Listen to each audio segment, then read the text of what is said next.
Hi guys, last షాట్‌లో already చెప్పాను కదా! అన్నయ్య నేను మార్కెట్‌కి వెళ్ళి పండగకి కావాల్సిన ఐటెమ్స్ అన్నీ తీసుకొచ్చేసామని. మేము వచ్చేటప్పటికి 7:00 అయిపోయింది నైట్. మేము రాగానే అమ్మ పిండి వంటల కోసం అని మిల్లుకి వెళ్ళింది పిండి ఆడించడానికి. ఆ గ్యాప్‌లో నేను, అన్నయ్య టిఫిన్ ప్రిపేర్ చేసేసాము.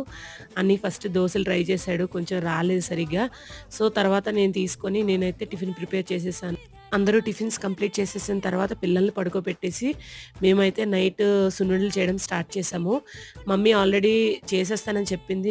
ఈసారి నేనొచ్చినంత వరకు ఏం ప్రిపేర్ చేయకు, నేను నేర్చుకుంటానని చెప్పి ఈసారి పిండి వంటలు కొంచెం లేట్ చేసేసాననమాట. ఫైనల్లీ అమ్మ నా చేత అన్నీ దగ్గరుండి చేయించి నేర్పిస్తుంది. ఫస్ట్ స్టార్టింగ్‌లో కొంచెం రాలేదు. తర్వాత చుడుతుండగా నాకు ఎలా చేయాలో వచ్చిందనమాట. మేము స్టార్ట్ చేసింది 10:30కి స్టార్ట్ చేశాము. కాకపోతే నా కొడుకు నెయ్యి వాసన వస్తది కదా! నెయ్యి వాసనకి లెగిసిపోయి ఏదో వండేసుకుంటున్నారని లెగిసిపోయాడు.